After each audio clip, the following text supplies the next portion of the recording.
Bon, alors ici, vous avez le système qu'on veut utiliser, un haut-parleur relié à un générateur de fréquence. Alors à quoi sert ce générateur?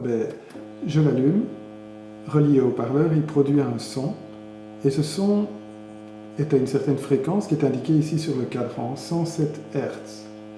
Alors au cas où je veux changer de fréquence, j'utilise le premier bouton de fréquence, et simplement je le tourne, 87 Hz.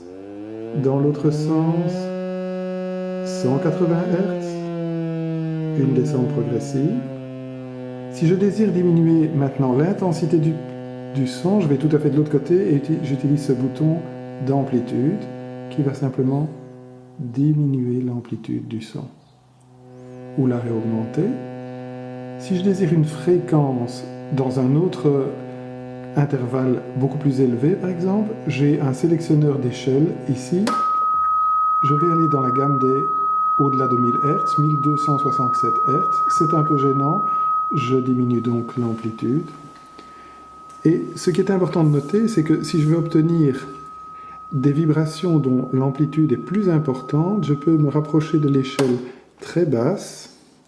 Je vais mettre un son de fréquence très faible, aux alentours de 5-6 Hz, et vous allez regarder la membrane du haut-parleur. Lorsque j'augmente l'amplitude, vous voyez ces soubresauts.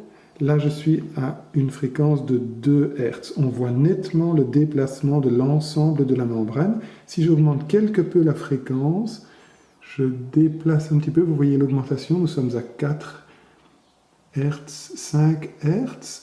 Et puis, voilà, on va arriver à 10 cycles par seconde ici. Voilà.